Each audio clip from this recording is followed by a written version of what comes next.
Despite the perpetual press coverage of bidding wars, the truth is that not all apartments in New York City sell quickly.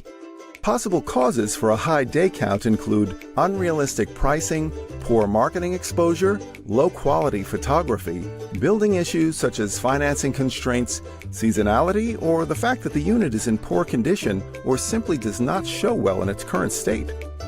Unrealistic pricing. Sellers in New York City often have inflated and unrealistic expectations for how much their apartments are truly worth. Overpriced listings usually sit on the market until a seller reduces the price. When it becomes clear that they're overpriced, these sellers often refuse to make a sufficient adjustment to align their asking prices with market realities. In the meantime, newer listings with more reasonable prices steal the momentum and buyer traffic.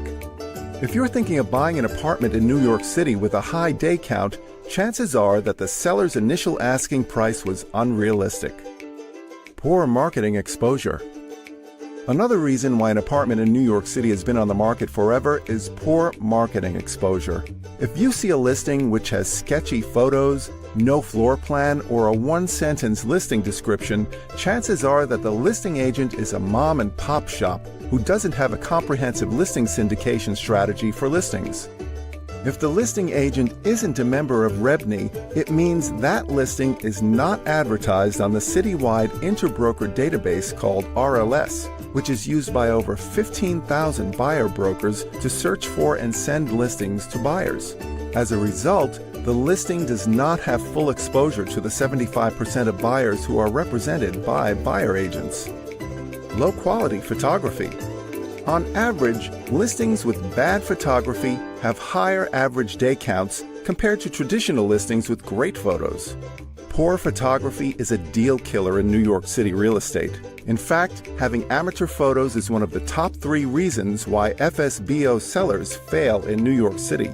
If an otherwise great apartment has lame photos, chances are it will curtail the amount of open house traffic and number of requests for private showings.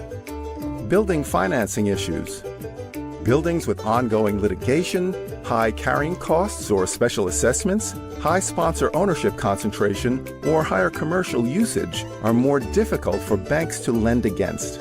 If fewer buyers are able to obtain financing, it reduces the amount of demand for a listing and results in a slower sale process and a higher than average days on market. Seasonality.